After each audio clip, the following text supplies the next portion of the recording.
My sister has over 300,000 followers on Instagram. Every day she live streams about how to raise healthy, emotionally intelligent kids, while leaving her actual children hungry at home so she can party with her new boyfriend. She says I'm just the jealous little sister who can't stand that she's famous. But I'm not jealous, I'm angry, and I'm heartbroken because I was the one cleaning up the mess she called a family. I called CPS, I took my own sister to court, and when the dust settled, I was the one those two kids called mom. Chapter 1, Living in Her Shadow. The ugly little sister. I grew up feeling like the defective version of my sister. Her name is Jenna. And from as far back as I can remember, she was always described as the kind of girl who could make an entire room go quiet just by walking in. Blue eyes, naturally blonde hair, angelic lips. As a kid, she got picked to model for local catalogs. Teachers adored her, and my mom posted her photos everywhere with captions like, "My golden girl." Me, I was the smart one, which roughly translates to not cute enough for pictures, but at least she behaves. Jenna grew up used to compliments. I got used to being invisible. She got gifts. I got guilt trips. Why can't you be more like your sister? She went out with friends. I stayed home and did the dishes. Once, when Jenna pushed me so hard I cracked a front tooth at 9 years old, my mom scolded me. You shouldn't make your sister angry like that. I didn't hate Jenna. I just slowly stopped existing whenever she was in the room. In my teens, I tried to escape her shadow in the only way she never cared about academics. I got into honors classes. I earned scholarships. I wasn't pretty, I wasn't popular, but teachers always said, she's definitely going places. And Jenna, after high school, she dropped out and launched an Instagram account where she shared independent motherhood vibes, despite not knowing how to change a diaper without calling our mom for help. She had two kids by two different men, both walked out. And Jenna? She moved back in with our mom. Guess who got to babysit while she live streamed? Yep, me. I never planned to be a mom, but somehow I became the only person who knew what her kids liked to eat when they napped what scared them. Jenna only knew how to pick up the phone and say, "Today we're talking about nurturing your child's emotional development." For a while, I convinced myself if I just stayed quiet and tolerated everything, at least I'd be keeping the peace. Then one day, her oldest Caleb asked me, "Are you my real mom? Why do you hug me when I cry, but mommy doesn't?" I didn't know what to say. All I knew was a 5-year-old had just spoken out loud the truth that every adult around him was pretending not to see. Chapter 2, The Instagram Mom. TikTok parenting at its finest. Jenna has 3 things she treasures more than anything in the world. Her phone, a fake engagement ring she wears on her right ring finger so people think she's taken, and her list of brand collaborations. Every morning, she puts on full glam like she's headed to a wedding just to film a TikTok about breakfast for toddlers. Meanwhile, Caleb eats plain toast with no butter. But on camera, she beams. "This is how I prepare a super nutritious breakfast for my little one every day." Then she takes the plate back to her room. And guess who's left to clean up the mess? Yeah, me. One day I asked her instead of filming, "Why don't you teach Caleb to brush his teeth on time?" She didn't respond. That night, I noticed I had been removed from the family support group she created on Facebook, where she sells access to her online class titled Modern Independent Motherhood: How to Thrive Alone, but Make It Look Effortless. Being around her started to feel suffocating. Not because I was jealous, but because it was also fake. Jenna wasn't just a bad sister. She had turned being a bad sister and a barely there mother into content. Her irresponsibility had become her personal brand. I once heard her live stream crying, "Being a single mom means I can't always be perfect." Meanwhile, I was in the room next door wiping vomit off Caleb after he'd spiked a fever and soaked his bed. No one saw that. No one knew. No one clapped for me. I still worked full time. I still took night classes for grad school. Jenna.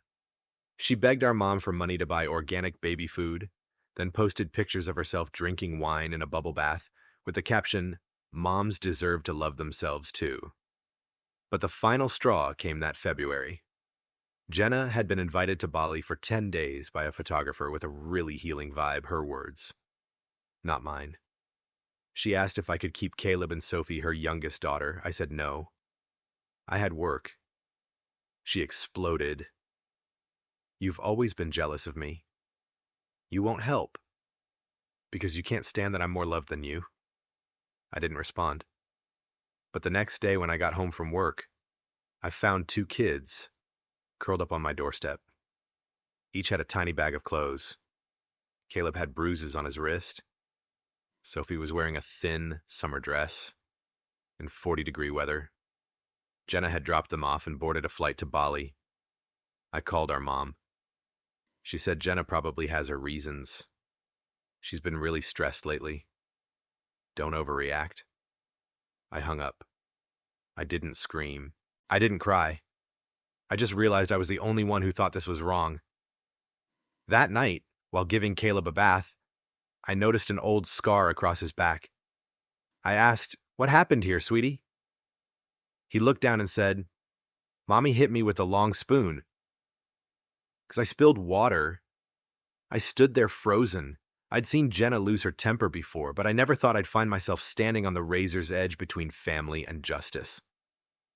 Chapter 3. When my sister's kids started calling me mom, I remember that morning clearly. Caleb woke up earlier than usual. He wandered barefoot across the cold wooden floor, clutching a scruffy stuffed bear that Jenna had once thrown in the trash because it ruined the aesthetic. He walked over to where I stood in the kitchen half asleep, buried in deadlines and behind on the power bill. And then he said, "Mom, I'm hungry." I turned around. He had just called me mom. And no, it wasn't a slip. He said it like he meant it, like he believed it. He looked at me waiting, expecting, like I was his mother. I didn't correct him. I didn't react. I just knelt down, opened the fridge, and asked, "Do you want pancakes or an egg sandwich?"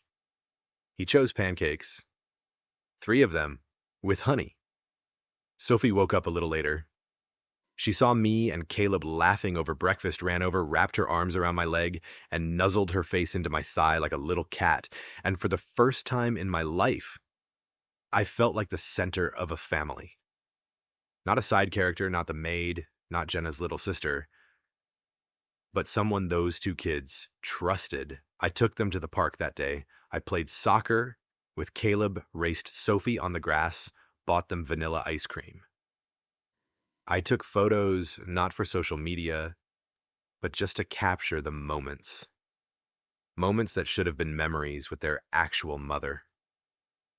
I started reading books on child development. I learned how to treat Sophie's cough without overusing antibiotics. I rearranged my schedule so I could pick them up from daycare on time. I became a mother, even if the law didn't call me one. On the 6th day of Jenna's healing trip, I got a single text: "Stop acting like Mother Teresa. They don't need your love. They're investments for my future." I read it again and again. Investments. I laughed. Not because it was funny, but because I heard another voice in my head.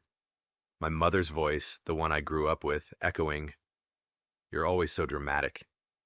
I've never seen Jenna do anything that wrong." And Jenna, she saw her children as tools, the same way she saw me as a shadow to compare herself against. But this time I wouldn't stay silent. I started documenting everything. Photos of the kids sitting outside my house in freezing weather. Photos of the bruises on Caleb's wrist. Photos of Sophie wearing old diapers because there were no clean ones left. I logged dates, times, absences, texts, voicemails, receipts. I talked to my boyfriend, the only person who hadn't run from me during all this, the one who saw everything. He looked me in the eye and asked, "Have you thought about calling CPS?" I froze. Child Protective Services. 3 words that hit like lightning to the chest. If I called, I would be ripping my family apart. My mother would hate me. Jenna would never forgive me. I'd be branded the traitor, but if I didn't call, what if next time Jenna didn't leave the kids on my porch? What if she left them locked in a car in the heat? What if Caleb wasn't just hit with a spoon, but something worse? I looked at Caleb sleeping on the couch.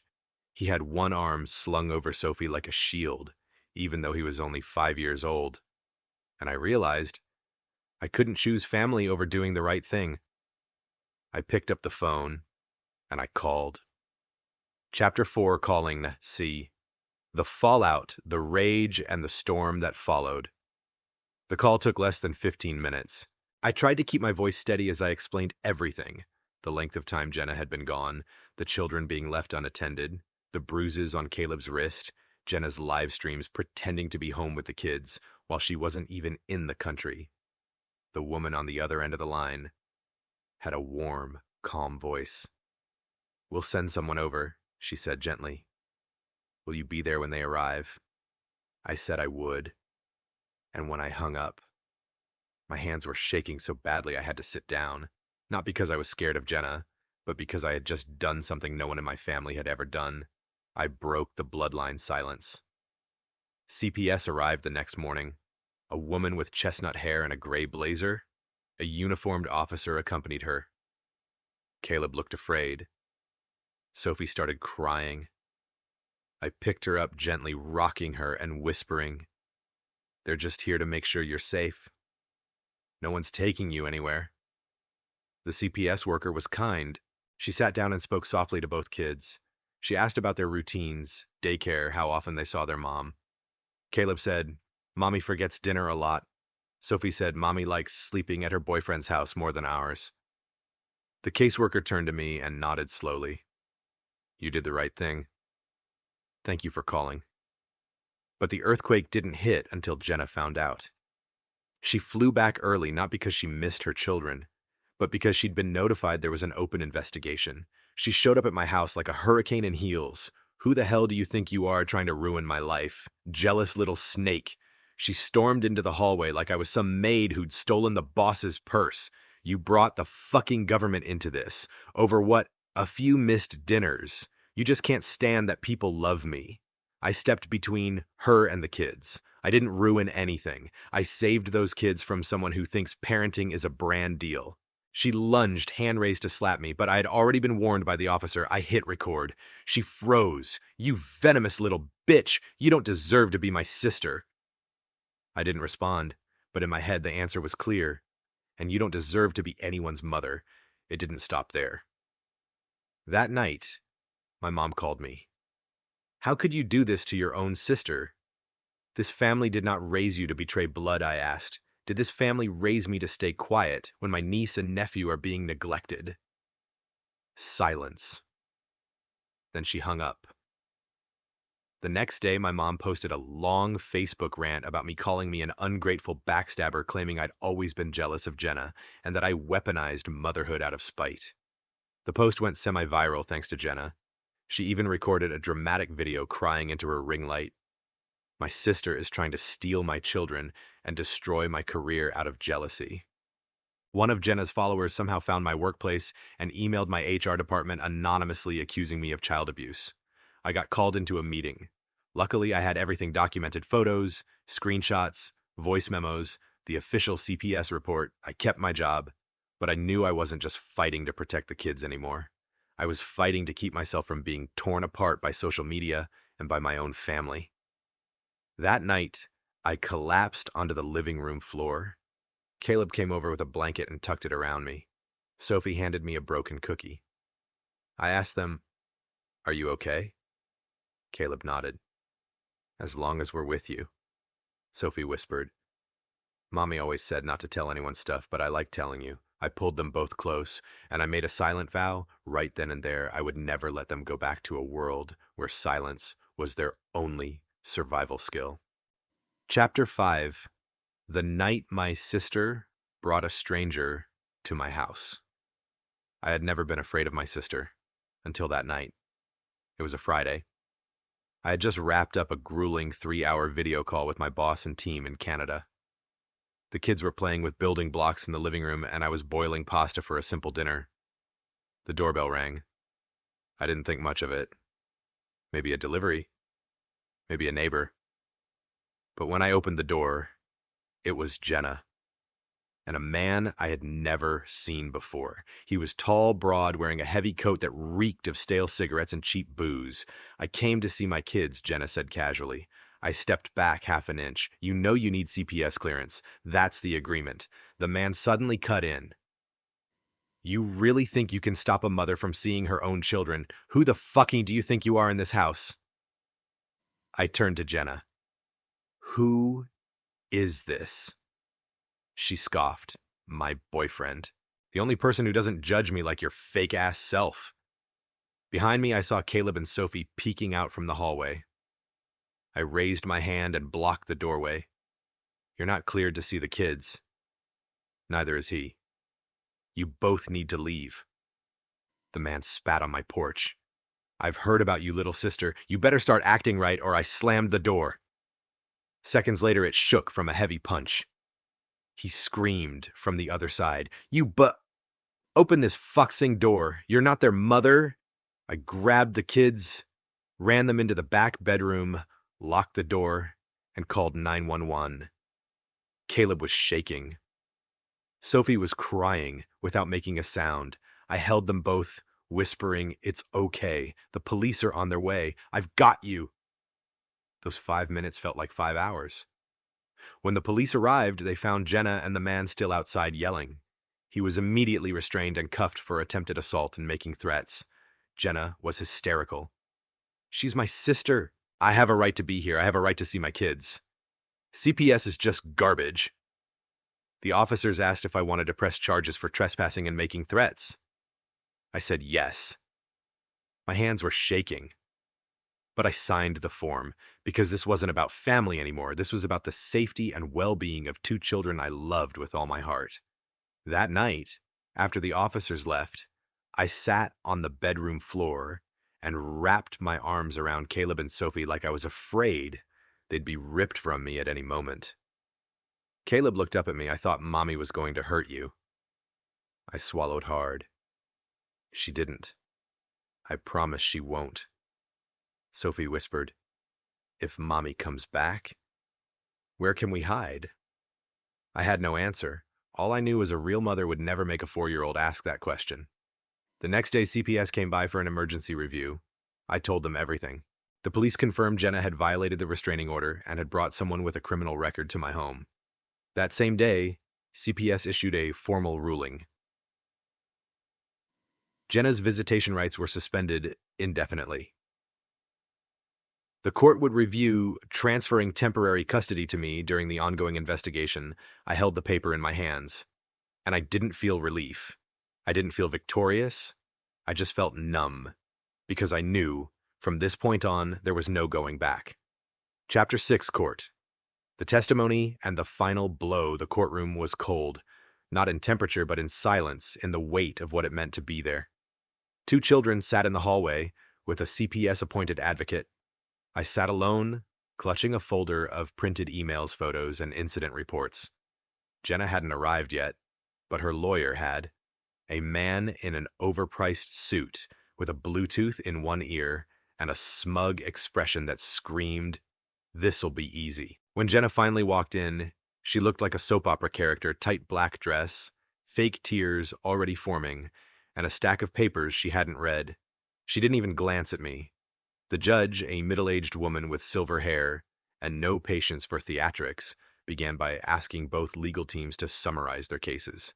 My lawyer kept it short. "We have evidence of child endangerment, repeated negligence, and clear patterns of psychological manipulation. Our client seeks full custody." Jenna's lawyer rolled his eyes. "My client is the biological mother. She made a few mistakes, yes, but nothing that warrants losing her children. The opposition is painting her as a monster, when in truth she's just struggling and being punished for it." I wanted to laugh, or scream, or both, but I stayed still, because I knew the evidence would speak louder than Jenna's performance. And then came the turning point. The judge allowed audio evidence to be submitted, specifically a voice recording from the night Jenna tried to force her way into my house with her boyfriend. My lawyer played the clip. Jenna's voice screaming, You effing you're not their mother. Then the boyfriend yelling, you better watch your back. We know where you live. The courtroom went silent. Jenna tried to interrupt. That was taken out of context. I was provoked, and the judge held up a hand. Enough.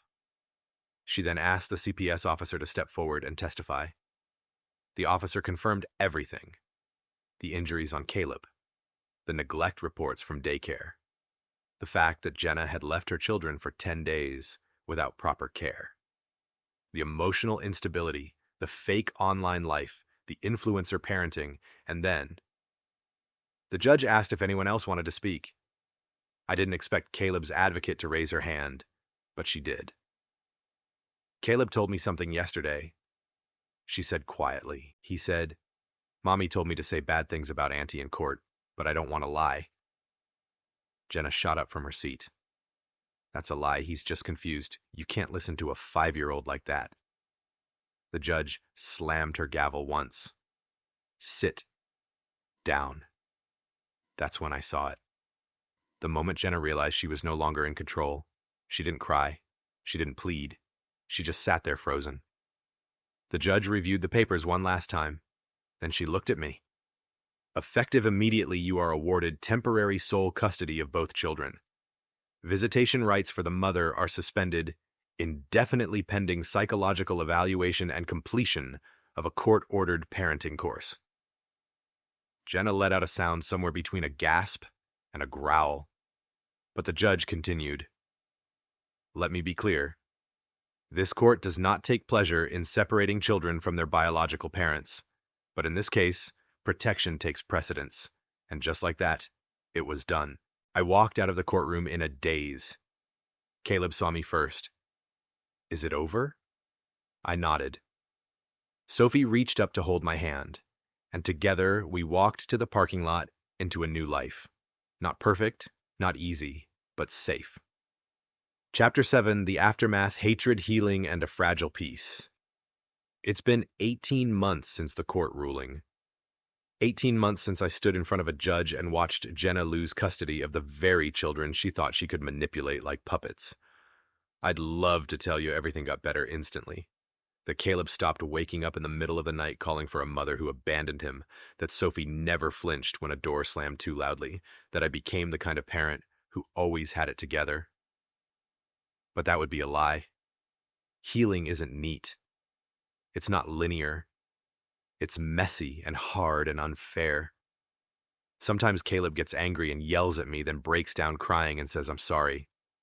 I didn't mean to be like Mommy. Sometimes Sophie stares at the front door and whispers, do you think she'll try to come back? And all I can do is kneel down, look them in the eye, and say, she can't hurt you anymore. Not while I'm here. As for Jenna, after the custody loss, she spiraled. The sponsorships stopped. The followers faded. People forgot, or worse, remembered her for the wrong reasons. She tried to launch a new account under a fake name. It tanked. Then she sent me an email, just one sentence. I hope you rot for stealing what was mine. I didn't reply. Not because I didn't have words, but because for the first time in my life, I realized I didn't owe her anything. Not even my rage. My mother still won't speak to me. She's chosen to believe Jenna's version of events, that I stole her grandkids and ruined the family. At first that broke me. But now I look at the pictures on the fridge crayon drawings of me and Auntie spelling mistakes and all, and I remember family isn't about blood. Family is about safety. About you've just listened to a true story from Reddit, but dramatic enough to feel like a movie. If you've ever had to deal with toxic family dynamics, remember this. You are not alone. You are not cruel for protecting yourself. You are not selfish for setting boundaries. Drop a comment below if you've ever had to stand up for yourself or for someone else. And don't forget to subscribe to True Reddit Reads for more stories where the truth is stranger than fiction.